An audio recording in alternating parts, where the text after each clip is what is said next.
আজকে যে শব্দটি নিয়ে আমরা আলোচনা করব, সেই শব্দটি প্র্যাকটিস করে আমরা ছোটবেলা থেকে খুব একটা বড় হতে পারিনি। কারণ আমাদের আগের জেনারেশন হয়তো এই শব্দটি মানে জানতেন, কিন্তু ঠিক কিভাবে ইউজ করতে হবে তার কোনো সুযোগ সুবিধা হয়তো পাননি। আর আমরা যখন বড় হয়ে প্র্যাকটিস করতে গেছি, তখন দেখেছি শুধুই ডিস্টেন্স আর মিসআন্ডারস্ট্যান্ডিং বেড়েছে।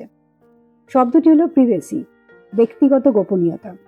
আমাদের সন্তানরা যে যুগে বড় হচ্ছে, সেখানে কিন্তু এই শব্দটির প্রপার মিনিং জানা এবং প্রপারলি ইউজ করা ভীষণ ভীষণ ইম্পর্ট্যান্ট।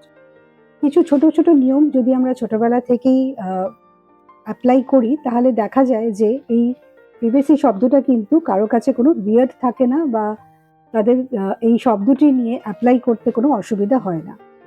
যেমন ধরুন, বাচ্চাকে সবার সামনে ডায়াপার বা ড্রেস না চেঞ্জ করানো, সেটি ছেলে এবং মেয়ে উভয় ক্ষেত্রেই।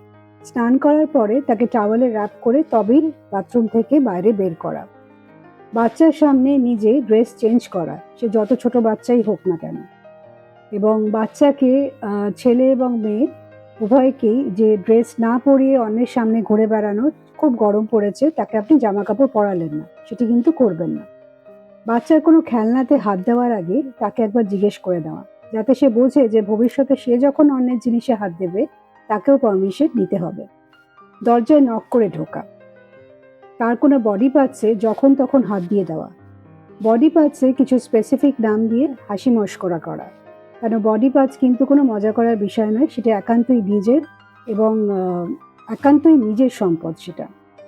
এরপরে হচ্ছে জোর করে আদর করানো। অনেক সময় দেখবেন আমাদের বাড়ির বহু পুরনো কেয়ার গিভার বা হয়তো ড্রাইভার বাচ্চাকে খুব জোর করে আদর করে। সেটি হয়তো খুব ভালো মানসিকতা নিয়েই করছে, কিন্তু সেক্ষেত্রে তাকে বুঝিয়ে দিতে হবে যে এটি কিন্তু প্রযোজ্য নয়, এবং ছেলে বাচ্চার ক্ষেত্রেও কিন্তু এটা ইকুয়ালি ইম্পর্ট্যান্ট। এছাড়া হচ্ছে যে আপনি নিজে প্রাধান্য পাবেন বলে জোর করে কোনো গেট টুগেদারে বাচ্চাকে পারফর্ম করতে বলা, বা তার কোনো এম্বারেসিং মোমেন্ট শেয়ার করা, বা তার কোনো অ্যাচিভমেন্ট শেয়ার করা যেটা সে পছন্দ করছে না। এইসব ছোট ছোট নিয়মগুলো যদি আমরা একটু মেনে চলি, তাহলে দেখা যায় যে প্রিভেসি কিন্তু অ্যাকচুয়ালি দূরত্ব নয়। প্রিভেসি হচ্ছে আত্মমর্যাদা বোধ বোঝানো, অধিকার বোধ বোঝা এবং অন্যকে অধিকার দেওয়া।